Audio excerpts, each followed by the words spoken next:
Namaste everyone, welcome to IHA lecture series. So today we are going to discuss about the Sankhya school of Indian philosophy. So what exactly is the Sankhya school? We all know that Sankhya school is a school of dualistic reality which is founded by Kapila. So what is this dualistic reality? See, Sankhya school only considers two realities in this world, and these two realities are Purusha and Prakriti. To put it simple, Purusha is the spirit, okay, that's the word to word translation or meaning, and Prakriti is actually the matter, okay, spirit and matter. They just believe in only these two realities in this world. That is why it is called dualistic, school of dualistic reality. Okay, well, moving on to more details on Purusha and Prakriti. You know what? Purusha is conscious. Purusha is conscious. It is the self. So we know that it is the spirit. So Purusha is actually that self which is not our body, not our sense, or not our mind. Okay, it is eternal. The spirit or Purusha, it is eternal. It will never ever change. Okay, it enjoys the products of Prakriti, and more than that, Sankhya school actually advocates multiplicity of Purusha. Okay, multiplicity of Purusha actually means that when you just come narrow down to the word called spirit, you shouldn't just think about the spirit of a human being, but the spirits of all these living organisms and beings of this world, that will literally come under this Purusha. So the spirit is actually eternal. Okay, it will never ever change. Okay, moving on to Prakriti, which is that second principle advocated by Sankhya school. Prakriti is unconscious. I told you, okay, the meaning for Prakriti or the word for Prakriti is matter. Okay, so it is unconscious, it is eternal, okay, it always undergoes change and is something meant to be. It is matter, no? So it is something meant to be enjoyed by Purusha. It is believed to be the first principle of the world.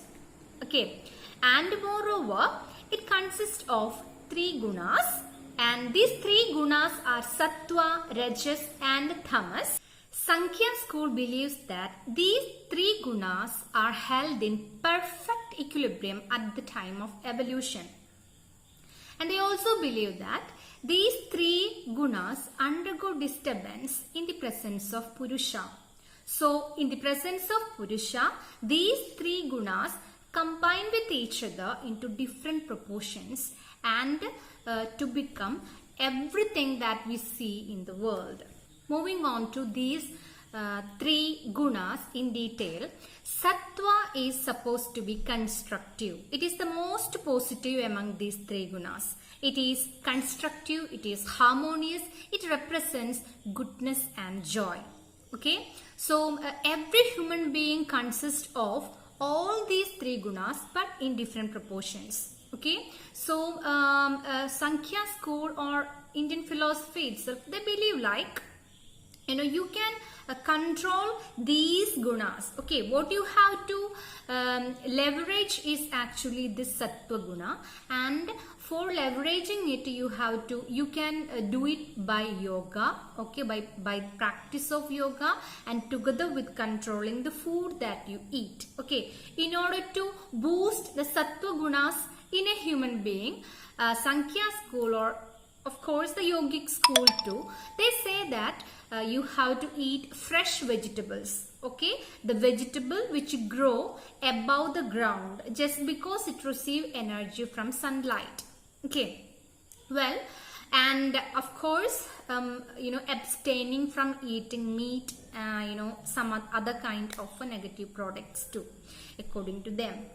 Well, and the next guna is Rajas. Rajas is active, it is confused, it represents passion. Okay, it is full of activity, and a human being having this rajas guna, which is predominant in his nature, he will have this feeling of attachment, longing for satisfaction and desire. Okay, these are all the manifestations of rajas guna in a human being, and you can decrease the level of rajas in you by abstaining away from, of course, having fried foods, spicy eatables, etc. Okay, and of course by practicing yoga too. So you can bring it down. Okay, you can yourself control these rajas, tamas, and elevate the sattva guna in you. Okay, this is something that is possible. We are not born like that, but you can prune our nature. We can train ourselves and get elevated to the sattva guna, which is the most positive guna among the three. The third one is tamas. Okay, tamas represents, as the name suggests, it represents darkness. It is destructive, chaotic. It represents laziness. Okay, in order to reduce the levels of tamas in you, you should keep away from having alcohol, meat, processed food, indulging in overeating and oversleeping, etc. Okay, these are all certain ways of living. And Indian philosophy, especially Sankhya school, they believe in these three gunas. They believe like each and every being in this world is made up of all these three gunas, but in different proportions. Okay, I think it is clear. Moving on to pramanas which are advocated by Sankhya school. Sankhya school takes into consideration three pramanas, okay, in order to reach the truth of any knowledge. And I believe you already know that pramanas are the methods using which we reach on to the truth of a knowledge, or we reach on to a valid knowledge. Okay, and these three pramanas followed by Sankhya school include perception, inference, and testimony. Okay, they believe that this earthly life is painful, and the only means to escape from this pain is liberation. Okay, so liberation is the cessation from every kind of pain in this earth. And they also believe that knowledge of the difference between our self and the non-self, okay, it doesn't put you onto liberation, but it can literally take us to the path of liberation. And liberation can be attained by the spiritual training that is acquired by the practice of yoga. Okay, so let us move on to these three pramanas one by one: perception, inference, and testimony. In the words of Sankhya school, perception occurs when an object comes into contact with our senses. And the process of cognition of object according to Sankhya school is absolutely interesting. Let's have a look at it. The example given in your text is that of a book. Okay, so consider a situation like you are looking onto a book. You are perceiving a book.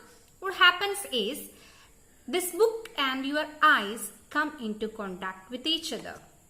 Okay, the book sends a kind of impressions or some modifications into the eyes. It may be like the book, the shape of a book, of course. Okay, it is not round like a bowl, no. So such a kinds of impressions of modifications into your eyes. And these modifications, okay, these impressions that your eye receives, it is analyzed by the mind or manas. Okay, and the buddhi that is inside you, it actually forms into the shape of a book because of this process. And we know that, see, buddhi is actually described by Sankhya school, which is a product of Prakriti. So you have to be very much clear about the two concepts of realities in Sankhya school, Prakriti and Purusha here. Purusha is the spirit. Okay, it is eternal, it will never ever change. Okay, it is conscious. Prakriti is unconscious, okay, it is eternal, but it will go on changing. Prakriti is the matter. So that is why Buddhi, okay, Buddhi is considered as one of the matters in a human body, okay, but Purusha or the spirit is something which is other than that. Okay, so what happens is, so the Buddhi actually forms into the shape of a book, but being the product of Prakriti, Buddhi cannot give us the illumination or recognition of book as a book. Okay, so Sankhya school, they believe that Buddhi has sattva.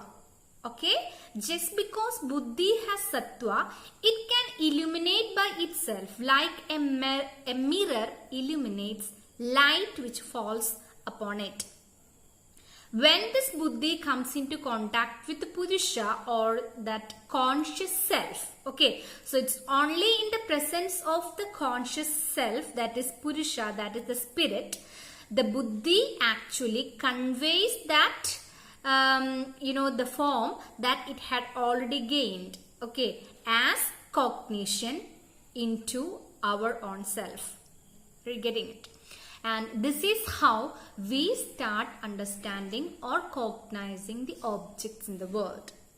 Okay, remember, Buddhi is a product of Prakriti. Okay, since Prakriti is the matter, Buddhi is a product of it. It just forms into the shape of a book, but it cannot illuminate by itself. It has sattva. We're getting it.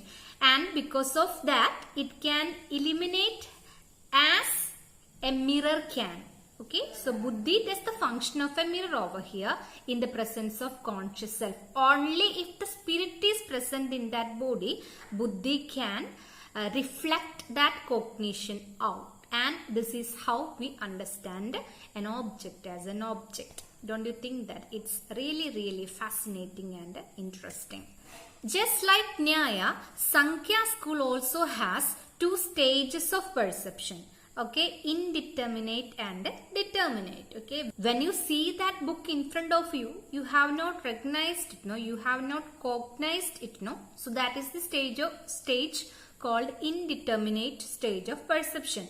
But when this Buddhi reflects in the presence of Purusha, when the conscious Purusha comes into contact with Buddhi and Buddhi conveys that information and thereby you understand the object, okay, that is the determinate stage. Okay, Sankhya school calls indeterminate stage of perception as Alojana and determinate stage of perception as Vivechana. Okay, so let us move on to the next pramana followed by the Sankhya school, which is the inference. Moving on to the pramana called inference followed by Sankhya school. The Sankhya school of inference is somewhat same as the inference which is followed by the Nyaya school. Okay, there is a slight difference between the two. We know that Nyaya school actually divides inference into three classifications, which again has some subdivisions. Okay, Sankhya school in the very outset itself, it divides inference into two: Vida or affirmative and Avida, which is negative. Okay, and Vida actually occurs whenever inference is based on universally affirmative propositions. Okay, for example, if I say sun rises in the east, that is an example for a universally affirmative proposition. Okay, well, this Vida or affirmative inference in Sankhya school is again divided into two, as in the case of the second classification of Nyaya school, and these two are Purvavad and Samanyado Drishta. Okay, so I have done a very detailed discussion about this inference of Nyaya school. I will provide you the link. You go through that and study it properly. Okay, but anyway, for this video's sake, I will just tell you that Purvavad is actually a case in which we look onto the dark clouds on a sky and we infer that it will go and rain right now. Okay, And in Samanito Drishta, what happens is looking onto the hooves of an animal, what we do is looking onto the hooves, we actually infer the horns of the animal.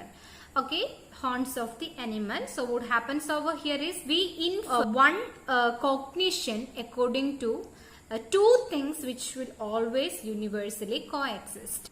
In Sankhya school, Avita, which is the second division of Sankhya school, that is again given as Seshavat.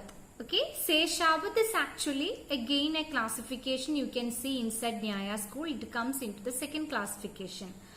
Okay, so over here we actually infer rain just on looking to the mud on the street. Okay, well, over and above, Sankhya school of inference also considers that 5 logical process of inference as followed by the Nyaya school. Do you remember the case fire on the hill?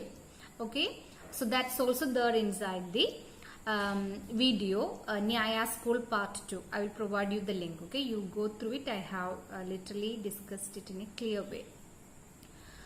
That's all about inference inside Sankhya school. Moving on to the pramana called testimony.